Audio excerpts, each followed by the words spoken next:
ಪ್ರಜಾಪ್ರಭುತ್ವ ವ್ಯವಸ್ಥೆ ಅಂದಾಗ ಇನ್ನೊಂದು ಪ್ರಶ್ನೆ ಬಂತು ಸರ್.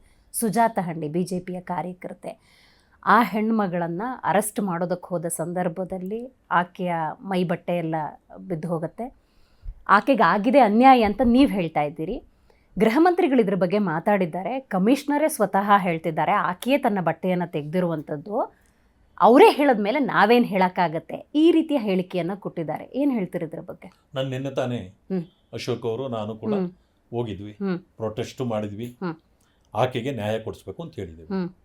ಈಗ ಕಂಪ್ಲೇಂಟ್ ಪ್ರಾರಂಭ ಆಗಿದ್ದಲ್ಲಿ ಇವರು SIR ಇನ್ನೂ ಬಂದಿಲ್ಲ, ಆದ್ರೆ ಮ್ಯಾಪಿಂಗ್ ನಡೀತಾ ಇದೆ.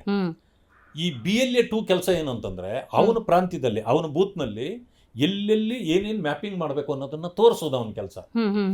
ಈಗ ಇವರು ಹೋಗಿದ್ದಾರೆ, ಎಲೆಕ್ಷನ್ ಆಫೀಸರ್ ಹೋಗಿದ್ದಾರೆ, ನನಗೆ ಏರಿಯಾ ಗೊತ್ತಿಲ್ಲ ತೋರಿಸಿ ಎಂದಿದ್ದಾರೆ. ಅವ್ನು ತೋರ್ಸಕ್ ಹೋಗಿದ್ದಾನೆ.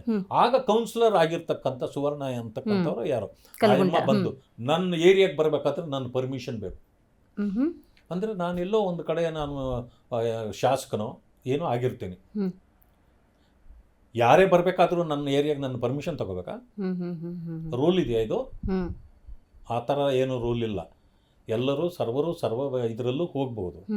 ಅದು ಆಕೆಗೆ ಶುರುವಾಗಿದ್ದು. ಮತ್ತು ಎರಡನೇದೇನು, ಇವರಿದಾರಲ್ಲ, ಇವರು ಯಾರು ಇವತ್ತು ಗಲಭೆ ಆಗಿದೆಯಲ್ಲ, ಇವರು ಮೊದಲು ಕಾಂಗ್ರೆಸ್ ಅಲ್ಲಿ ಇದ್ದವರೇ.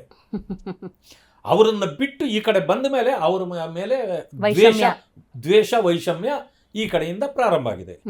ಆಮೇಲೆ ಆ ಕಂಪ್ಲೇಂಟ್ ಕೊಟ್ಟಾಕೆ ಆಕೆ ಬೇಲ್ ಮೇಲೆ ಇದ್ದಾರೆ. She is also A criminal.